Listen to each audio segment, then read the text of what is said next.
Let's move on to the next slide, which focuses on basic principles of ABA. There are two main variables in ABA that must be understood, and they are antecedents and consequences. Antecedents are events that happen right before a behavior takes place, and consequences are the event that follows the behavior. It can either be positive or negative.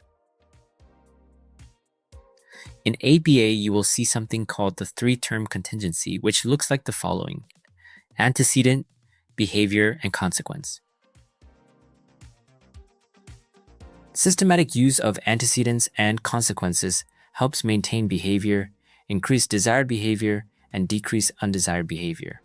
This is how learning and behavior change will occur. It is important to understand antecedents in ABA as they support learners in skill acquisition and decreasing problem behaviors. Example for this is, when Tommy is told, "Put on your shoes," he then puts on his shoes. The demand to put on his shoes is the antecedent. This demand is the event before the behavior. Tommy putting on his shoes is the behavior. How to modify antecedents for success. Antecedents can be altered in several ways to support learning. If antecedents are properly altered, success will be more likely. For example, if Tommy is told to clean his room and he gets overwhelmed by cleaning his room, we can break down the cleaning for him.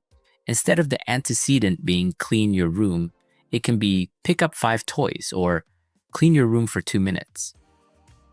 When considering antecedents, practitioners can alter the environment or instructional material to help increase the likelihood of learner success while decreasing the likelihood of challenging behaviors. These are called antecedent interventions. Understanding consequences in ABA. Consequences are events that occur after a behavior to either increase the frequency of that behavior, maintain the behavior, or decrease the frequency of the behavior. It is also known as consequence interventions. It can also include natural consequences. Consequence interventions are used to shape behavior effectively. The most effective consequence, and the one we will use most often, is reinforcement. Reinforcement is the most effective consequence. It is provided after a behavior to increase the future frequency of the targeted behavior. Example of positive reinforcement. Tommy is told, "Put on your shoes."